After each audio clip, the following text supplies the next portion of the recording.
name is Myrna Kostash. I'm a full-time professional writer. Our house was always full of books, ideas, classical music, that sort of thing.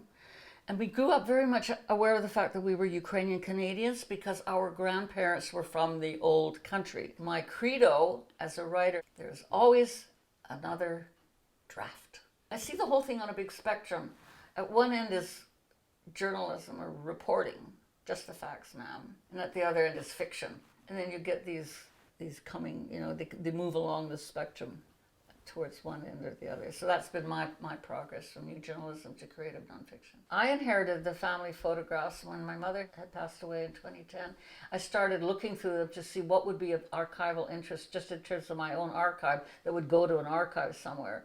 I had to learn how to actually look at a photograph. This is what you do.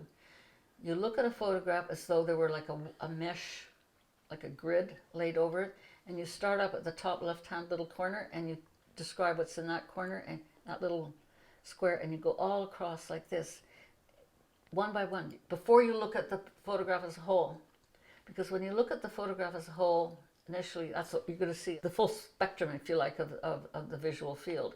But you have to force yourself to look at what's actually there in terms of, oh, the hem of that dress is torn. Oh, why is that baby looking over there instead of over here? So, and you only get this when you look at it, sort of frame. It's really like sort of frame by frame. So that's then led me to realize that what I could do in terms of the book itself is, rather than show these photographs, describe them.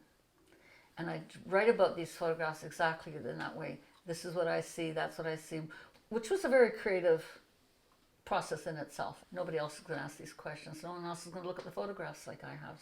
So I've done the work.